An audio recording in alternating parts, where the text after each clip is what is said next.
នឹងអញ្ជើញចូលរួមជាអធិបតីtrong chấpនេះខ្ញុំករណីខ្ញុំបាទសូមប្រគេននិងជម្រាបជូនអំពីប្រវត្តិនៃការកសាងវត្តត្រីរតនារាមនេះ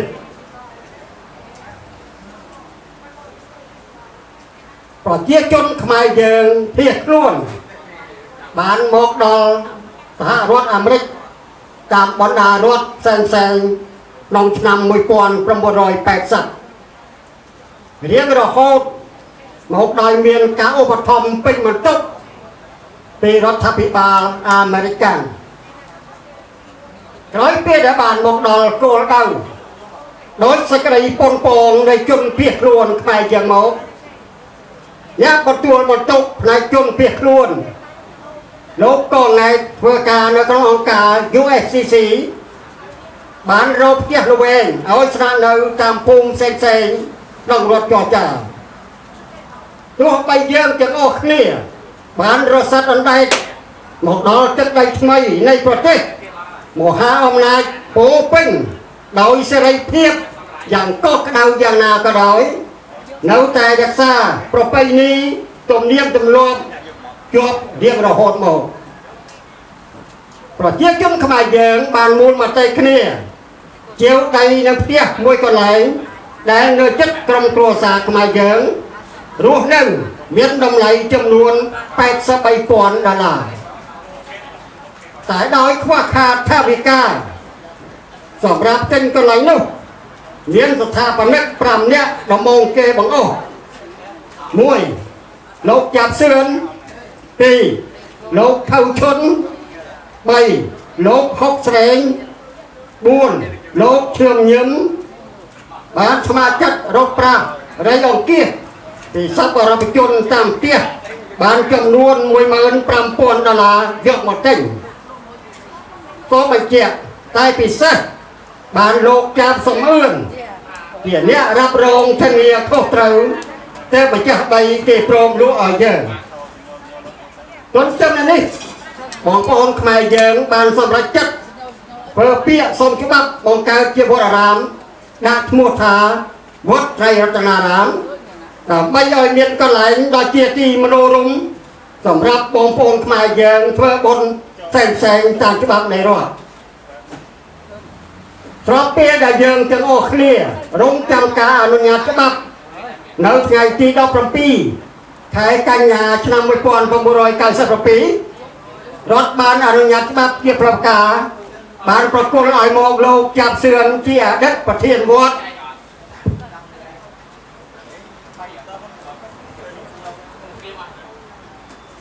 និងព្រះភិក្ខុមីសម្ពោជាអតីតចៅទីការវត្តនិងក្រុមអភិបាលថ្ងៃនេះព្រះសង្ឃពុទ្ធបរិស័ទវត្តត្រីរតនារាមគ្រប់រូបមានកិត្តិយសដ៏ឧត្តមចំពោះប្រវត្តិមាននិងវត្តមានដ៏ថ្លៃថ្លារបស់ប្រជាជនគ្រប់ព្រះអង្គនិងភ្ញៀវកិត្តិយសទាំងអស់ដែលបាននិមន្តនិងអញ្ជើញចូលរួមក្នុងពិធីបុណ្យខួប25ឆ្នាំនាពេលនេះខ្ញុំប្រកាសណាខ្ញុំបាទ តាំងនាមជំនួសឲ្យប្រសងនិងគណៈកម្មការបនតែរណារាមសូមទូល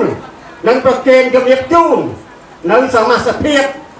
អតីតចៅអធិការវត្តអតីតប្រធានវត្តនិងគណៈកម្មាភិបាលវត្តនិងរបាយការណ៍សង្ខេបស្ដីពីការចំណាយលើការកសាងនៅសមិទ្ធផលក្នុងវត្តត្រៃរតនារាមវាតទៅនេះចៅអតីតចៅអធិការវត្តប្រដេជគុណម៉ៃសំភោពីឆ្នាំ1997ដល់2003ប្រធមជោតោជួនសំអូនពីឆ្នាំ2003ដល់2004ព្រះភិក្ខុអ៊ុំឯកពីឆ្នាំ2004ដល់2008ព្រះសារញ្ញណោពិសិដ្ឋកំសាន្តពីឆ្នាំ2010ដល់បច្ចុប្បន្ន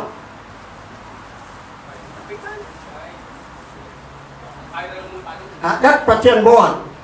1លោកចាប់សឿនពីឆ្នាំ1997ដល់1999លោកចាប់សំអឿន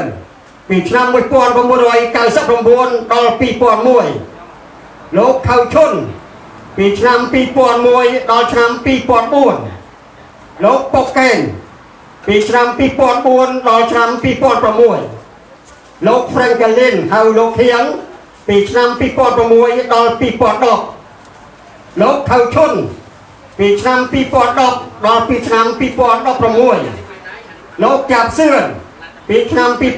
2016ដល់ឆ្នាំ2018ព្រះសារញ្ញណោពិសិដ្ឋកំសាន្តពីឆ្នាំ2018ដល់បច្ចុប្បន្ន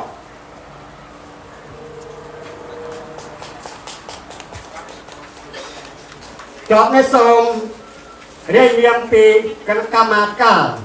1លោកព្រឹទ្ធាចារ្យលោកណុកព្រីង2លោកព្រឹទ្ធាចារ្យលោកអឿន3លោកព្រឹទ្ធាចារ្យលោកយឿម4លោកព្រឹទ្ធាចារ្យលោកចម្រើនសម្បត្តិ5លោកព្រឹទ្ធាចារ្យព្រំសុខ6លោកហុកស្រី7លោកសៃអុក8លោកសវិបុល9លោកតាំងឆេង10លោកថាច់សមនថា11លោកលីសុកដែង12លោកសុវណ្ណលេ13លោកសៅចម្រើន14លោកសុំសារឿន15លោកអុកសារិន16លោកសុំសារិទ្ធ17លោកមួងសុភិ18លោកបោសំណាង19លោកត្រេងខុន20លោកថាបថន21លោកថងជឿន22លោកលំងា23លោកហឿងមូនី24លោកឈឿមមឿង25លោកព្រំនឿត26លោកមៀតញាក់27លោករស់អើប28លោកកុងសរុន29លោកជូជា30លោកទូចសមឿន31លោកទូចហ៊ាន32លោកត្រីស33លោកហេងសំឡាង34លោកសាវុត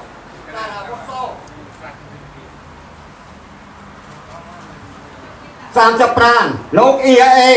36ក្រុមពលិព្រះធរ37លោកសឹមពោត38លោកណប់សុន39លោកកុងខន40លោកអេងកៃ41លោកសំផាយ42លោកស្រីបូងា43លោកធីវ៉ាន់44លោកម៉ៅឆែក45លោកណាប់សៀន46អ្នកស្រីសវណ្ណរីរុន47លោកពុទ្ធចារ្យទូចផលមាន48លោកម៉ៅពុទ្ធចារ្យម៉ៅលឹម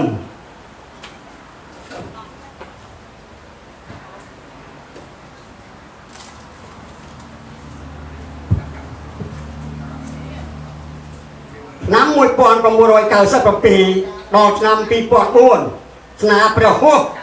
ចៅអធិការមីសំភោបានជាវដីនឹងផ្ទះមួយអស់ទឹកប្រាក់$83,000តរោងធ្វើសាលាឆាន់អស់ទឹកប្រាក់$13,756 ធ្វើរបងឈើគាត់ជុំវិញអស់ទឹកប្រាក់$8,576ធ្វើផ្ទះបាយនៅឃ្លាំងអស់ទឹកប្រាក់$16,635ធ្វើរោងទទួលទានអាហារនៅបង្គន់ប្រុសស្រីអស់ទឹកប្រាក់$15,810ទិញផ្ទះទី2អស់ទឹកប្រាក់$92,000តរៀនហាលខាងមុខអស់ទឹកប្រាក់$4,125ឆ្នាំ2010ដល់ឆ្នាំ2018ណាប្រហោះចៅអធិការពិសិដ្ឋកំសាន្តទិញដីថ្មីអស់ទឹកប្រាក់$260,000ទិញផ្ទះទី3អស់ទឹកប្រាក់$45,000ទិញថ្នល់កណ្ដាលវត្តអស់ទឹកប្រាក់$45,000ព្រះពុទ្ធចូលព្រះនិព្វានអស់$15,000ព្រះពុទ្ធអង្គធំអស់$13,000រោងសិល្បៈនិងរបងដែកអស់$11,800របងពាត់ដីថ្មីអស់ទឹកប្រាក់$17,150ព្រះព្រំមុខ4និងព្រះអភិនេស្កអស់ទឹកប្រាក់$5,800ដំរីព្រះវេស្សន្តរ2អស់ទឹកប្រាក់$37,400រូបចម្លាក់ឆ្នាំទាំង12អស់ទឹកប្រាក់$24,000រូបតោធំ2អស់ទឹកប្រាក់$4,000ព្រះអង្គទ្រង់បាទអស់ទឹកប្រាក់$1,500ព្រះត្រៃបិដកអស់ទឹកប្រាក់$750ព្រះអង្គចាញ់សានភ្នោះអស់ទឹកប្រាក់$6,700ស្គរធំអស់ទឹកប្រាក់$600ព្រះទេសនា3អស់ទឹកប្រាក់$2,800ធ្វើភ្លើងអស់ទឹកប្រាក់$6,000តាដំបងក្រញូអស់ទឹកប្រាក់$5,233នាងកងហ៊ីក្បូតសោះអស់ទឹកប្រាក់$3,000សំអាតចាក់គ្រោះផ្លូវជុំវិញកន្លែងព្រះពុទ្ធចូលព្រះនិព្វានអស់ទឹកប្រាក់$45,000ធ្វើម៉ាស៊ីនត្រជាក់និងម៉ាស៊ីនក្តៅអស់ទឹកប្រាក់$12,353រោងខ្ពស់អស់ទឹកប្រាក់$12,000លោកតាអេសីអស់$2,300រូបសម្ដេចព្រះសង្ឃជួនណាតអស់ទឹកប្រាក់$2,150ព្រះពុទ្ធបដិមាករតូច60អង្គអស់ទឹកប្រាក់$12,300ជួនផ្កាអស់ទឹកប្រាក់$20,000រូបចម្លាក់តោ2ធ្វើពីថ្មម៉ាបអស់ទឹកប្រាក់$2,000ធ្វើប្លង់កសាងព្រះវិហារនិងសាលាឆាន់អស់ទឹកប្រាក់$10,3600ដឹកសម្ភារៈពីកម្ពុជា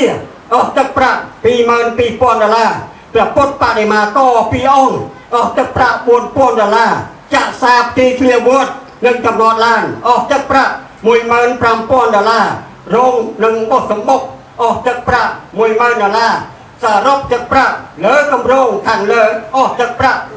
$1,4,343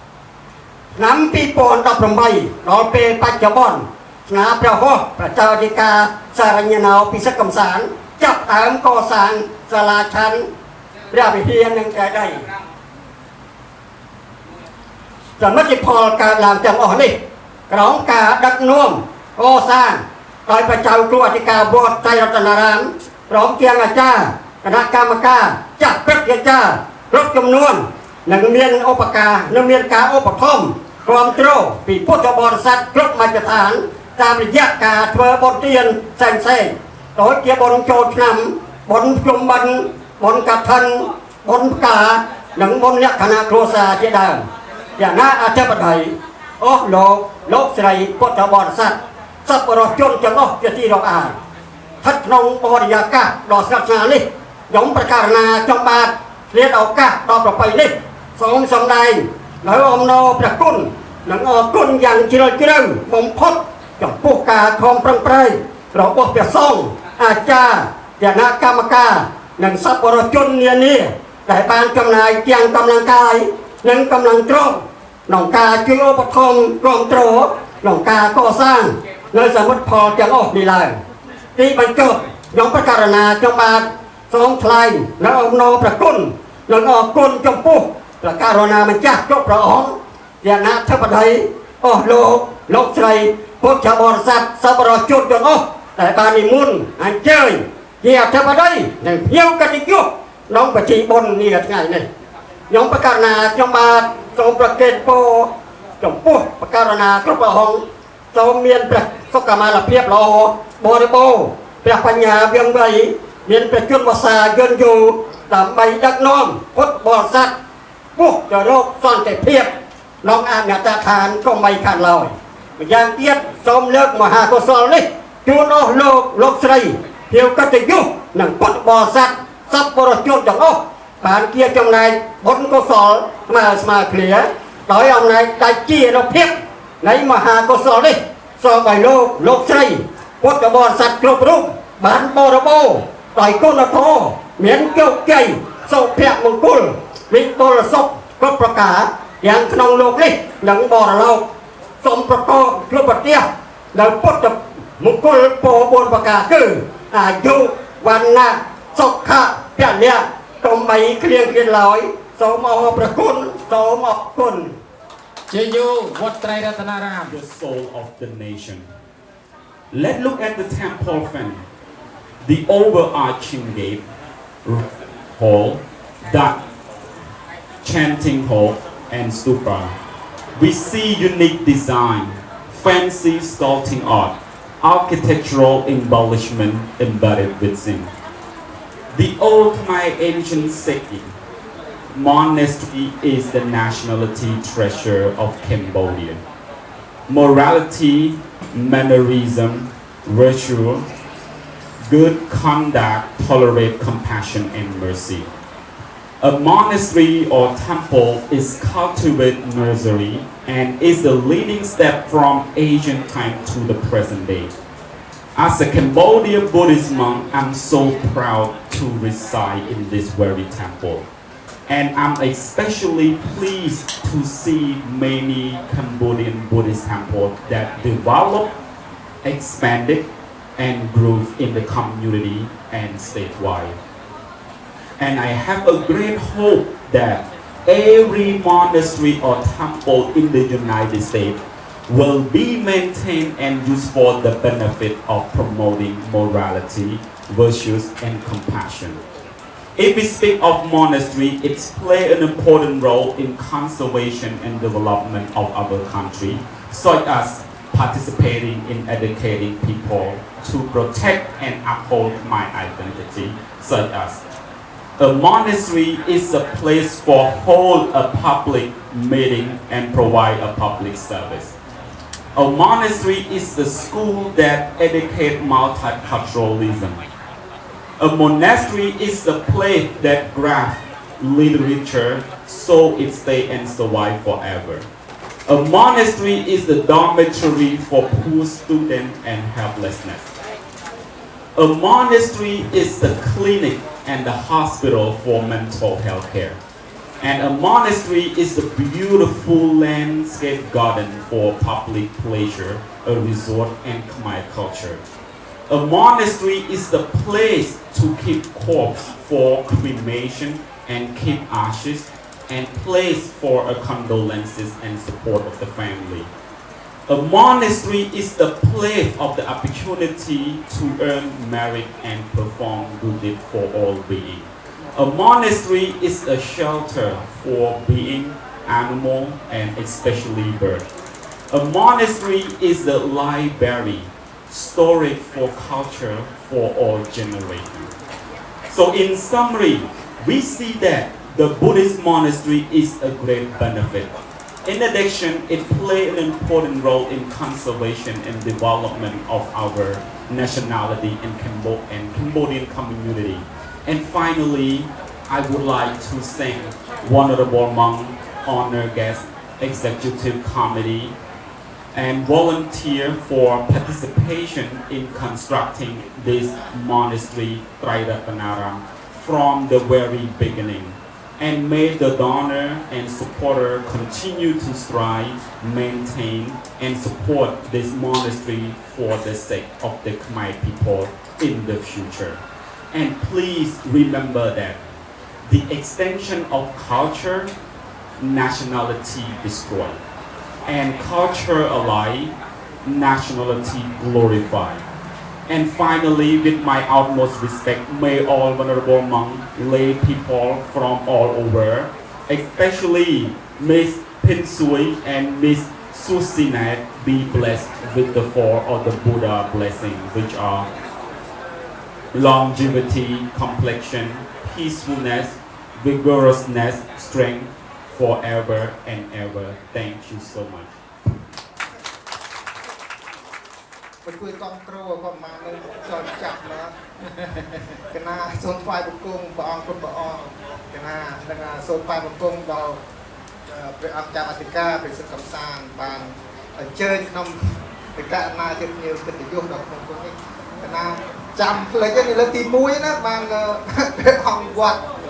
ดังจะเรียบซัวบางโอนแต่งออกนี่มาngày nay được về tới nhóm nó cũng về ta mà bị ngày nay nóออกหลังได้đượcนี่เป็น3 หมื่นទៅច្រើនវត្តយើងកសាងច្រើនเป็นអ្នកតិចក៏មិនបានសម្រាប់ទេណាមុនដំបូងមើលអត់ទេមហាបាច់មើលវែងពេកជួបដៃគ្នាយូរទៅសំណេះសំណាលបងប្អូនទាំងអស់ព្រោះខានជួបវត្តនឹងយូរហើយដែរហ្នឹងជិត1 ឆ្នាំជាងហើយហ្នឹងទៅមកเราให้เราลูกบอกว่าคำสานเจอเมาจนตั้งมาพรัวแล้วหลวงพ่อเป้มาเดี๋ยวหลวงพ่อกรมกุศลโกในเรียนโซนทองให้นามวยแล้วเราจะเป็นคนเป็นจันเกียรติต้องเศร้าดาสนาเลยเนาะเตี้ยเตยการเราเตี้ยสรู้แล้วเลยนายควรจะบอลได้ครบวัดได้วัดของคำสานได้ก็ให้รับต้องให้เป็นกลางวันติดกันนะการเรียนเกิดมาได้บางองค์บางโจบางโดยเฉพาะองค์นายเต้นเป็นหาตัวติดโจชาตัวเงาต่างเทียนนายvàขนมเอาการนี่เงาแต่นายนั่นพอ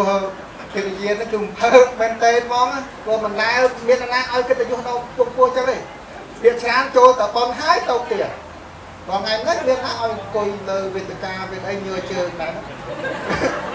thầy phong miền lôi mấy xua ná bằng coi vậy coi xua nó tặng chó ở chỗ bón tràn tiền bằng tới bơ ca mà cho tiền chó 5 tiền bơ ca bạch bách vật dương từng ọc liêu thế bên vật của nam bên vật của ông cầm sang thế dương thằng co sang thôi bong ôn dương chỉ năng cao ba chặt tục chỉ vật mai rồi cùng ru mui rập dương ọp này và tuần nhom đại thời nó phình lâu bạch bom đá khơi tập vật sáng còn ở lâu vật ở Mỹ mình thầm na đái nó khơi vật muối lục chào cái nạ camera thằng on nó cứ khoa kha thằng on vật na của khoa kha đó chỗ vật muối cứ khoa vật pi cứ khoa vật đây cứ khoa vật na có co sang vật na có sang tàu muối trong đoạn là thong nghe ta dây tam tròn á rồi đừng mà put bò sát ngon đó mình lùi lùi cả xoan á lùi put bò sát đến tại bò sátไอ้แต่ลงแต่คอมนะออกคนชนะแต่บานคอมจังมันไปวัดยืนสบายทั้งออกนี่มาได้บานคอมบานมาเพิ่มบอลทั้งออกนี่มาเจียกิตยุครั้งหน้าเป็นจองเคยวัดบอกออกคำสานทาง2 ล้านได้เนี่ยหลังจำคอมเมาส์มันบานชนะคนไหนมือต้นไหนเรียงน้ำเนี่ยช้ำหมดก็โยมช่วยมาหาไปหายนะวัดมวยแต่ไปหายคือบาทบัตรประซองเต้บัตรคณะกรรมการเต้เอาเต้กันเอากองคำสามเป็นจะคือให้เราเนี่ยคือบุญละโหได้คือมันเต้านาด้วยมือเต้คือเบียดบอลมันเคยโบหาไม่คือควายฮับนะหลังเปิดจับหลังจอดมันธรรมดานะnên ta nói con lông lên tới trước ở mặt tại vì kẹt ta lưng lõ còn ngồi ta ngạm được để ấy bên trong quỳ ngọt đáy nó mà đo dùng bên mong mui mà nhom này tụi mà ai chiếc xe hơn cái này bọn ông chả thế cái nào nâng phía gì của quân cái nào nâng từ châu bón trap quân đà la bọn ông đang thực thi chết là ai chui qua sang đó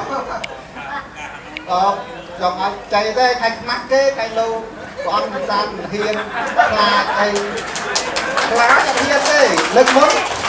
lần mất chua lần món mình cần scout về lấy scout bật mình bên là cái dòng cái na nè lấy scout đá bên là កុំថា stress អ្នកណាក៏មានដែរកុំថាអ្នកមានអ្នកក្រមាន stress ដូចគ្នាទេតែបញ្ហាច្រើននេះគឺមួម៉ៅដូចគ្នានេះមានអនុគ្រោះបានអនុគ្រោះបានតាមបណ្ណាដើរចេញទៅធ្វើអីធ្វើទៅហ្នឹងហើយប៉ុន្តែព្រះអង្គបើកណាគឺថាលើមុនបានអាចនិយាយគ្នាម្ដងហើយប៉ុន្តែបើព្រះអង្គខ្វះខាតថវិកាចង់ខ្ចីអីកណាអត់យកការទេហើយធ្វើឲ្យគាត់ជួយដល់ហើយឲ្យការវិភាគប៉ុន្តែឲ្យព្រះអង្គប្រាំងខំរួនលុយទៀតណាបើអញ្ចឹងសោកណាអត់រួចទេវេតាព្រោះមើលមានស្រួលណាស់និយាយឃើញអ៊ំអីគាត់ខំដកមក retirement អស់លីងចូលបនហ្នឹងអ្នកតិចដល់បានមួយមិនស្រួលណាហើយបើគាត់បើបានលុយច្រើនដោយកណាអញ្ចឹងបានមកអង្គុយទេឬសពបើលុយតិចបានទេបើហើយមិនហៅអីមកអង្គុយអញ្ចឹងទេនិយាយតាមត្រង់មែនតើបើតាមកណ្ដាស់នេះប្រហែល2ម៉ោងមិនតាន់ហើយបងនេះមកឲ្យទុកចោលដល់បាច់និយាយប៉ុន្តែបណ្ដឹងជូនបនបាទអបអសតួខួប25ឆ្នាំរបស់វត្តវត្តត្រៃរតនារាមកសាងដល់លើកនេះខ្ញុំសូមសរសើរទៅគណៈកម្មការទាំងអស់ដែលបានជួយគ្រប់គ្រងវត្តបាទសូមអរគុណច្រើនដែលវត្តទាំងអស់គ្នាទេមិនមែនវត្តលោកក៏មិនមែនវត្តលោកទេវត្តទាំងអស់គ្នាមែនតាហើយមែនតែឃើញថាលោកចាំមិនប្រកាសមិនលើតែមើលណាបោកទៅលៀនជាឃើញសូមសរសើរមែនតាលុយបងប្អូនទាំងអស់អត់មានលុយណានឹងនៅជាព្រះអង្គដែរមិនខំទាំងអស់គ្រប់ព្រះអង្គមិនតែព្រះអង្គសាសនាព្រះអង្គគ្រប់ព្រះអង្គបាទឲ្យតែចៅគណៈចៅអធិការវត្តធំថ្នាក់ផ្នែកទាំងអស់ដើម្បីពុទ្ធបរិស័ទនិងដើម្បីវត្តអារាមរបស់ខ្មែរយើងបានបន់ច្រើនហ្នឹងកណាគ្រប់ស្រេចអរដែរណាហើយបនខួប25ហ្នឹងដូចចៅនៅកណា26ឆ្នាំដែរនេះការខួប26ឆ្នាំដែរតែប្រាប់បែបប៉ុណ្ណឹងព្រះអង្គអាចចូលរួមឥឡូវមកកម្រងការអរគុណច្រើនព្រះអង្គបើបងប្អូនខ្លះមិនតន់ស្គាល់ខ្ញុំនឹងប្រពន្ធ21ឆ្នាំបានការនៅគេនៅខាងព្រៃវែងខ្ញុំអ្នកបាត់ដំបងជួបគ្នាដោយចៃដន្យទេមិនមែនជាស្នេហាទេជួបគ្នាមួយថ្ងៃសុំការបដោយហើយរួចស្រេចអត់មាន Facebook ដូចស្មើឥឡូវណាចំណងកៅជាងជួបណាហើយឥឡូវនេះកូន3ហើយកូនស្រីបងអាយុ24ហើយកូនពៅប្រុស2ហ្នឹងអាយុ7 10និង22ឥឡូវរៀនចិត្តជាប់ហើយធំអស់ហើយតែ3នឹងបានតែកម្មមានតែ3អត់មានច្រើនមានកូនច្រើនកម្មច្រើនវិញគឺព្រះអង្គបាច់សឹកទេនៅទៅពោះទៅបាច់ចូលពួនយើងបងសុំទោសឲ្យនិយាយច្រើនបើមានខាងខុសឆ្គងអីសូមអភ័យទោសមកព្រោះការនិយាយសំណុះសំណាលគ្នាព្រោះបានខានជួបយូរព្រោះមើលទៅមុខម្ដាយអ្នកធ្វើបន់ហ្នឹងវាណាហ្នឹងបើអ្នកអត់ធ្វើបន់មានណាបងអង្គុយណាអស់លីងមានអ្នកធ្វើបន់ណាហើយប្រពន្ធណាជួយនិយាយឲ្យពូខ្លះជើញព្រោះអង្គនិយាយមុនចាំកាត់និយាយមកបណ្ដាលហៅអូនទេហៅតែបងហៅតែស្នេហ៍ទេតែអាជាគុណធំកណាសូមថ្វាយបង្គំព្រះតេជគុណគ្រប់ព្រះអង្គដែលបាននិមន្តពីគ្រប់រដ្ឋទាំងចិត្តទាំងឆ្ងាយពីខ្ញុំកណាដែរបើខ្ញុំកណាបើកណានព្រះអង្គបងហោះចិត្តជាខ្ញុំសូមក្រាបថ្វាយបង្គំដោយសេរីគោរពនិងដោយសេចក្តីជ្រះថ្លាសូមជម្រាបសួរគណៈកម្មការវត្តសូមអបអរសាទរគ្រូ25ឆ្នាំ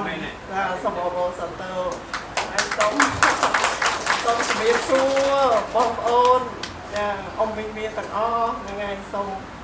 ប៉ុណ្ណឹងឯងសូមជំរាបសួរហើយសូមចូលរួមរីករាយអបអរសាទរនៅក្នុងវត្តហ្នឹងហើយតាមពិតឆ្ងាយដែរមិនដែរដោយសារព្រះអង្គផងអីផងហើយពីអ្នកប្តីប្រពន្ធហ្នឹងតាមពិតទៅឲ្យទៅវត្តណាទៅឲ្យតែឃើញប្រសងជាពិសេសចៅអធិការវត្តដូចមុំអីយើងពិបាកចិត្តហ្នឹងក្នុងចិត្តហ្នឹងតែនិយាយគួយគ្រូសាបងអើយមើលលោកគឺអត់សុបាយចិត្តសោះមើលប្រភេទហើយយើងតែចេះតែយើងជួយលោករបៀបម៉េចពិភាក្សាមួយលោកមិនដើម្បីឲ្យលោកធូរចិត្តនិយាយការពិតទៅបងហ្នឹងហើយអញ្ចឹងអីទេសូមអរគុណហើយសូមជូនបុណ្យកុសលទាំងអស់ដែលខ្ញុំបានធ្វើ ទាំងមុនទាំងក្រោយនឹងបានធ្វើអីឥឡូវនេះសពគ្រប់សពមុនទាំងអស់ដែលខ្ញុំបានចូលរួមសូម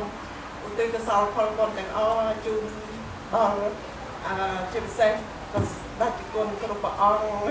សូមចូលរួមចំណែកបុណ្យដែលខ្ញុំកណាបានសាងពីអ្នកគ្រួសារពីមុនមកហើយនឹងបងប្អូនអាចារ្យគណៈកម្មការឧបាសកឧបាសិកាទាំងអស់សូមឲ្យបានបុណ្យស្មើគ្នាហើយប្រាថ្នាយ៉ាងណាសូមឲ្យបានដូចសេចក្តីបណ្ដងបងប្រាថ្នាសូមអនុមោទនាសូមអរគុណ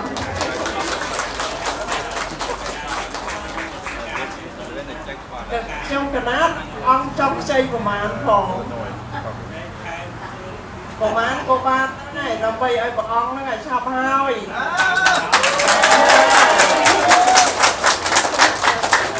និយាយបានសុំទៅនិយាយបានក៏បានដែរហ្នឹងព្រះអង្គភ័យទៀតជាប់វីដេអូប្រពន្ធកណានិយាយពេលម្ចាស់លុយទៅណាតែគេទៅកាន់និយាយទេពេលអ្នកចេញខាងណាប៉ុន្តែបើថាអត់ទេបើអាចកណាអាចជួយបានកណាជួយព្រះអង្គបើថាទៅច្រើនអញ្ចឹងកណាយល់ប្រតិមិនអោយព្រះអង្គចាប់ដោងទេខ្លាចលោកមិនទៅសងកណាអត់កើតណាបែរណានិយាយត្រង់អញ្ចឹងកុំអោយតើមិនទៅពុទ្ធបរិស័ទហ្នឹងនិយាយហ្នឹងបែរញើសទៀតណាសងលុយយើងមកទេតាមណាប៉ុន្តែសំខាន់ព្រះអង្គកណាយកការទេថាតាមណាទៅបានប៉ុណ្ណឹងកណាប៉ុន្តែមុននឹងចៃអីព្រះអង្គប្រាថ្នាមុនព្រោះកណាដកពី market អញ្ចឹងទេអត់មានលុយគូទេណាអង្គតែកូននឹងលុយផងแล้วបងចង់ចេញបានទេតែមកមកលេខខ្មៅទៅឲ្យចេញលុយខ្មៅចឹងសូមខ្ចីមកហើយទៅមកខ្ញុំណាហ្នឹងហើយមកហើយបើឥឡូវបច្ច័យវត្តមាន400000ជាងហើយបើនឹងពហិestimate កាលពីតដៃតទេទៅខ្ញុំណាតដៃតទេហ្នឹងហើយបើហើយវាក៏ម៉ៅវគ្គមុនណាខ្ញុំវគ្គមុនហ្នឹងគាត់តដែកហើយនឹងប្រែមតែប៉ុណ្្នឹងឯងអស់350000នេះ355000ក៏គាត់តដែកទេហ្នឹងអាហ្នឹងគាត់តដែកទេឥឡូវអាត្មាបានញោមឲ្យខ្ចីលុយចឹងអាត្មានឹងestimate សាថ្មីបើឲ្យអាត្មានឹងរាយការណ៍ជូនញោមខ្ញុំណាព្រោះធ្វើម្ដងហ្នឹងធ្វើមកហើយត្មងទាំងដបូលទាំងជាងធ្វើ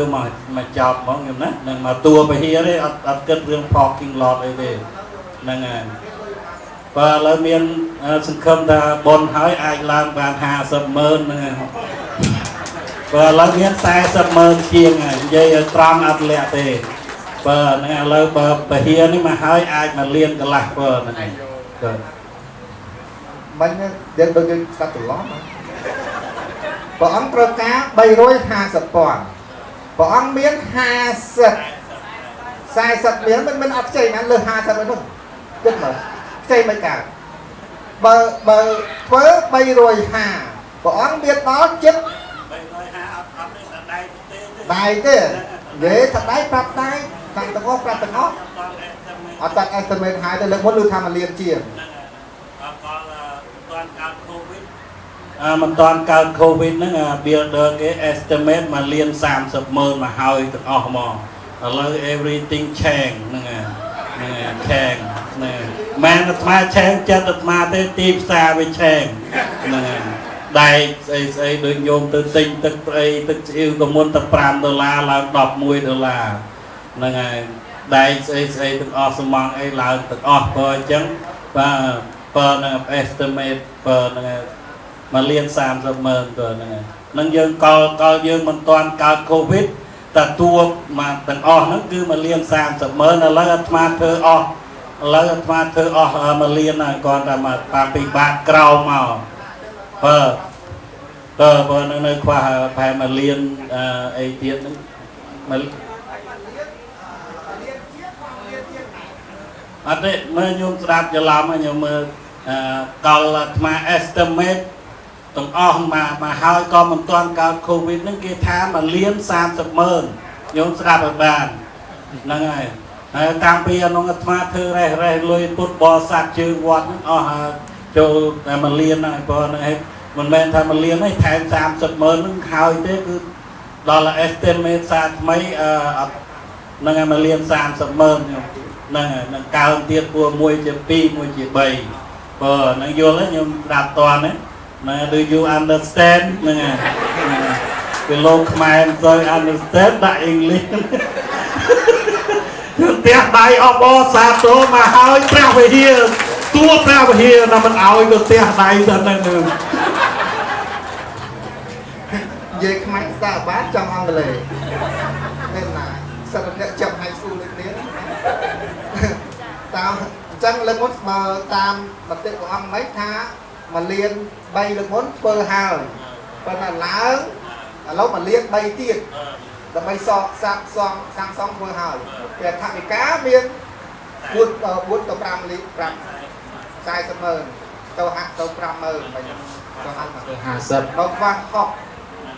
អត់អីទេថាពាក្យកដាលលៀននេះអាចទៅរួចព្រោះបើមិនចឹងទេតែអាចកណាព្រោះកណាអាចប្រវែងលុយមកសិនបានព្រោះព្រះអង្គព្រោះយើងមិនអាចដកពី investment មកម្ដងអស់ហើយដល់ដកមកទៅត្រូវការកម្មណាពលអើព្រោះរឿងលុយកាក់ញាតិញោមដឹងហើយមិនស្រួលដកអីបើដាក់ស្រួលដកវិញគឺពិបាកជាពិសេសដកទៅកាក់ចាំសំហ្នឹងព្រះអង្គគឺតឹងហ្មងណាមិនហ៊ានចេញទេបាទព្រោះសម្រាប់ជួយបើថាដូចថាព្រះអង្គត្រូវការកន្លះលានទៅកណាអាចមានកន្លះលានឲ្យតែនៅប្រាក់ណាមុនមួយខែហ្នឹងប្រាប់យើងឡើយឥឡូវត្រូវការកន្លះលានចឹងកន្លះលានអាចអត់ចេញបានអត់ទេអាហ្នឹងកណ្ដាលថ្ងៃហ្នឹងអីឲ្យហ្នឹងមិនបានបើអត់មានលុយទេខ្ញុំនិយាយតាមត្រង់តែឥឡូវតែខ្លួនទេក្នុងឆាត់ហ្នឹងមានយ៉ាងណាគឺ10ម៉ឺនទេបងបើតែត្រូវការលុយបានវេចូលបងព្រោះយើងមិនអាចដកមកដូចថាដកមកហើយអត់មានបានការអីយើងមិនថាព្រោះគេឲ្យការយើងដកមកបានការព្រោះធម្មតាអ្នកមានត្រូវការលុយទៀតទៅមានអត់ណា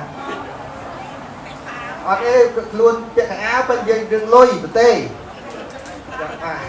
អត់ទេប៉ុន្តែគាត់ថាអត់និយាយលេខច្រើនតិចទេបាទគាត់និយាយទេសនានិយាយលេខស្គាល់កុំឲ្យផាត់កាយនឹងទៅក្តៅឥឡូវញើប៉ុន្តែកន្លះលានអត់អីទេកណ្ដាលអាចប្រវេលុយបោអាឲ្យបានប៉ុន្តែថាមកច្រើនដល់លានអីគឺមានទេតែយូរ1លានតែមួយឆ្នាំអីដល់បានប្រវេលុយបានព្រោះខ្លះវាជាប់ទៅបងព្រោះមិនអាចដកឃ្លៀមបានទេតែវាមានកំណត់ពេលមកដកបានអានេះយើងប្រាប់តាមត្រង់ទេព្រោះបងព្រោះកណ្ដាលថាជួយយើងកណ្ដាលតែថាដកថាជួយយើងអត់ជួយទេព្រោះកណ្ដាលមិនមានវត្តមួយវត្តច្រើនតែដៃអត់ខកតាទៅទៀនហ្នឹងចាស់ទៀន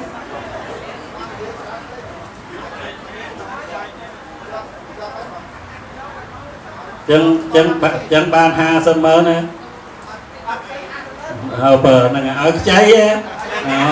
បានឲ្យទាំងអស់អត់ខ្ចីណាហ្នឹងចឹងអត់បូក5000នោះចូលទេ5000ផ្សេងហ្នឹងបាន50ម៉ឺនបូកទាំង5000ហ្នឹងទេហ្នឹងគិតគ្នាហើយណាទៅឆ្លុះគ្នាណាស្រាប់តែមែឆែកមកលេងបានតែ45បាត់5000នេះ5000ហ្នឹងផ្សេងបើអូខេអរគុណណាស់ខ្ញុំណាបើអញ្ចឹងគឺថាអាត្មាមានសេចក្តីត្រេកអរណាស់ណាចំពោះលោកផិនសុយណាគាត់បានជួយឲ្យខ្ចីនឹងគឺពុនពេកខ្លាំងណាស់ខ្ញុំណាព្រោះអាត្មារាល់ថ្ងៃដេកពិបាកចិត្តណាខ្ញុំអើយនឹងឯពេលខ្លះព្រោះនៅមុខញោមស្បាយអពេលនៅម្នាក់ឯងដេកយំល្មៀនដែរហ្នឹង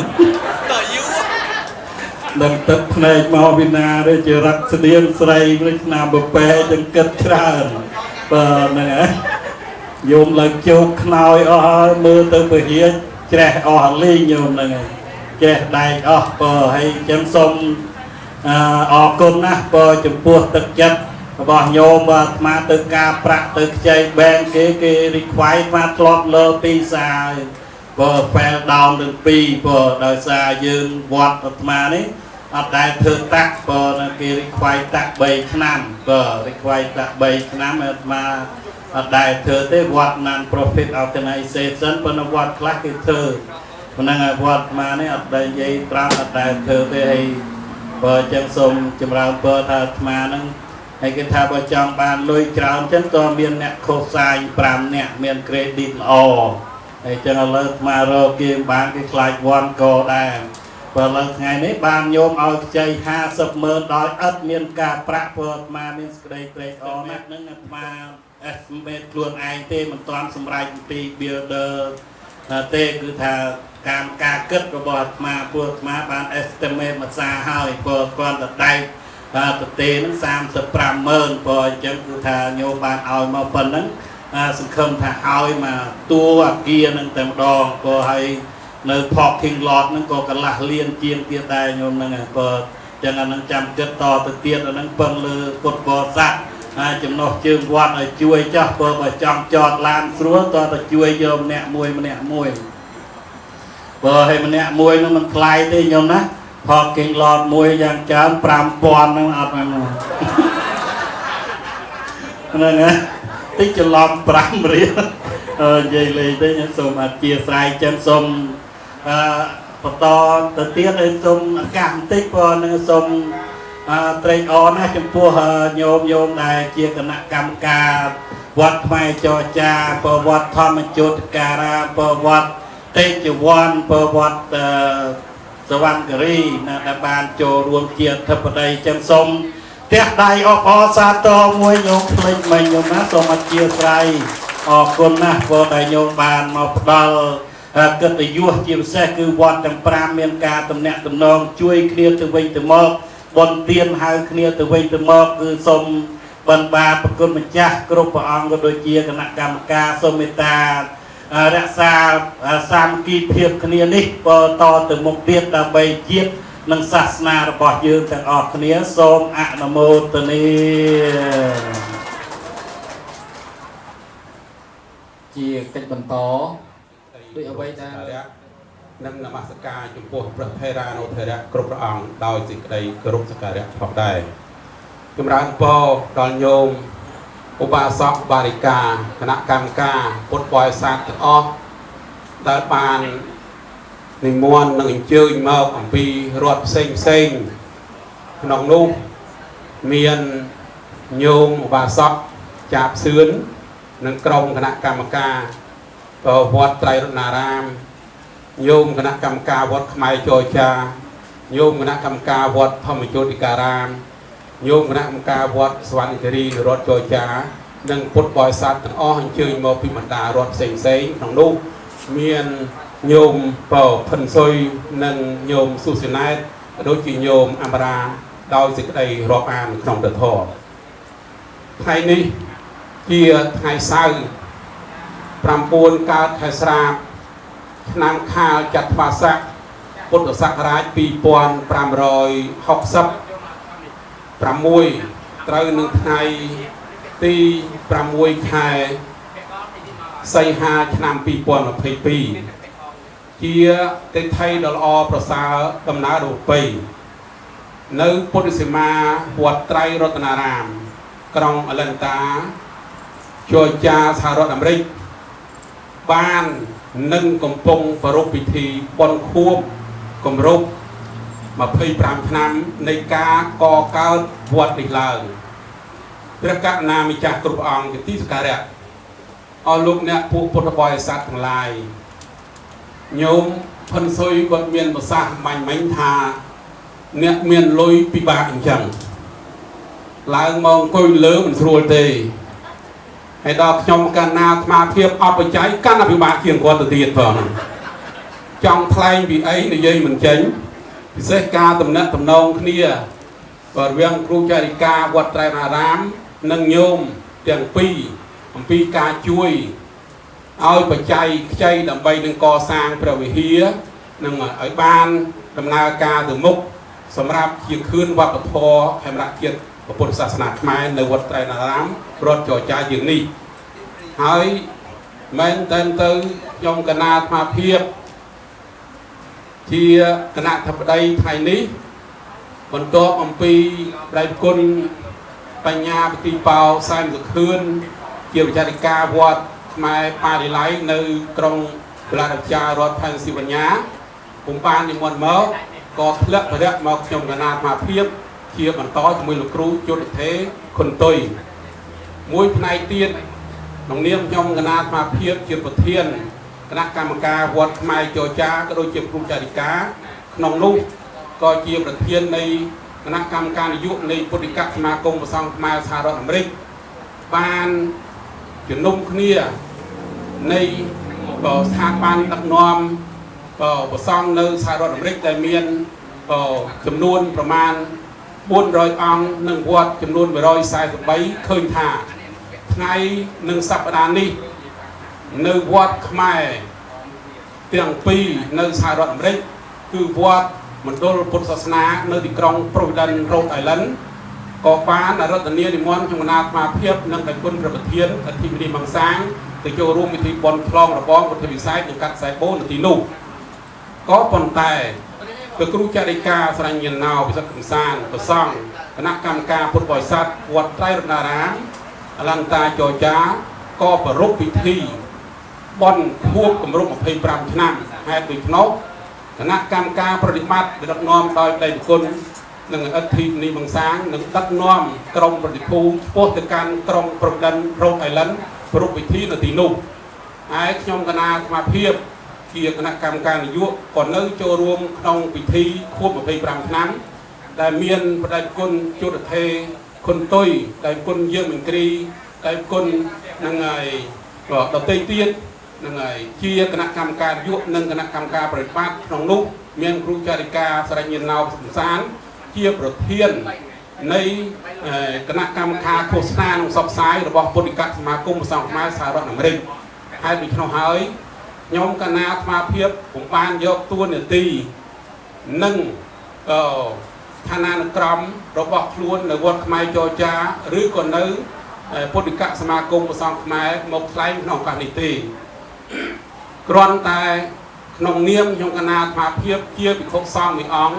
ដែលមន់មកគង់នៅរដ្ឋចរចាក្នុងបច្ចុប្បន្នចាស់ជាងគឺគ្រូនិងប្រធារានុធិរៈគ្រប់អង្គដើម្បីនឹងថ្លែងចូលរួមនៅក្នុងពិធីបុណ្យខួបនឹងហើយ25ឆ្នាំនៃការកកើតវត្តត្រៃរតនារាមជាងនេះមុននឹង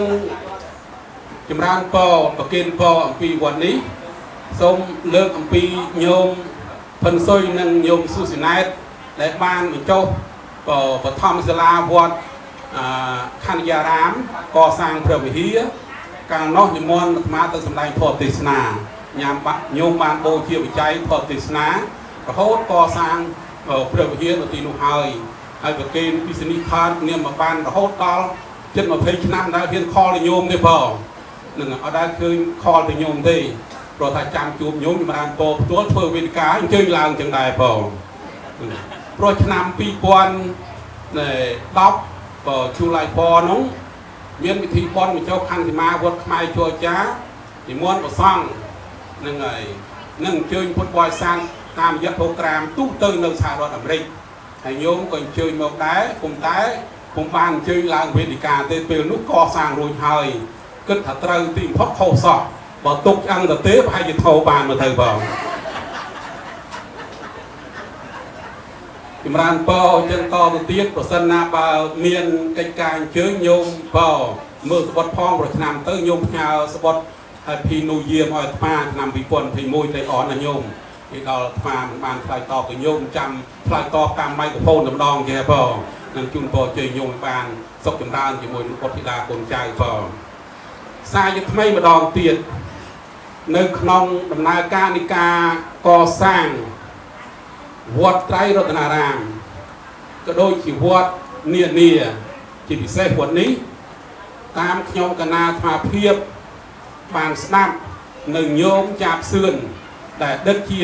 ប្រធានគណៈកម្មការវត្តសពថ្ងៃជាព្រឹទ្ធពិចារនិងជាអនុប្រធានគណៈកម្មការបន្ទាប់ពីលោកគ្រូស្រណណោពិសិដ្ឋឃើញថាគណៈកម្មការតាំងពីឆ្នាំ2000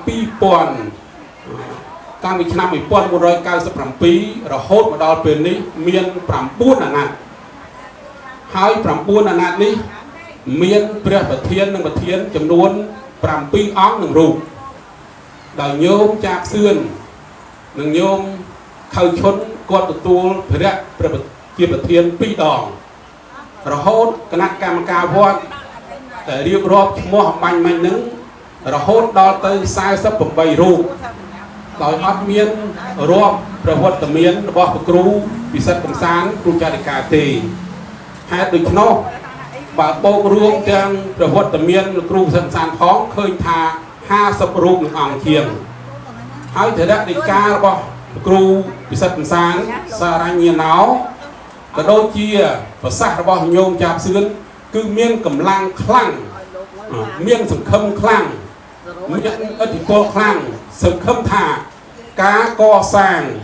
វត្តត្រៃរណរាមមានព្រះវិហារនិងចេតិយ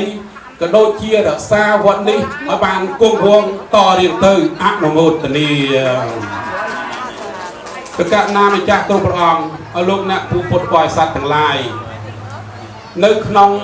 ពិធីដ៏ឧឡារិកនិងអធិកធម្មព្រោះម៉ោងមុននឹងមកថ្លែង